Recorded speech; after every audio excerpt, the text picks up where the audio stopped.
નમસ્કાર, news plus ગુજરાતીમાં આપનું સ્વાગત છે।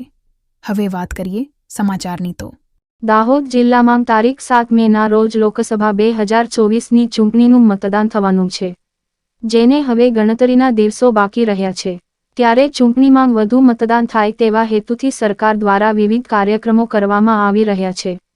ત્યારે જિલ્લા ચૂંટણી અધિકારી અને કલેક્ટર દાહોદ અને મદદનીશ ચૂંટણી અધિકારી અને જિલ્લા પુરવઠા અધિકારીના માર્ગદર્શન હેઠળ અને મામલતદાર ગરબાડા, તાલુકા વિકાસ અધિકારી અને ટીપીઓની પ્રેરક ઉપસ્થિતિમાં ગરબાડાના શિક્ષકો દ્વારા મતદાન જાગૃતિ અભિયાન અંતર્ગત ગતરોજ ગરબાડા નગરમાં બાઇક રેલી યોજવામાં આવી હતી।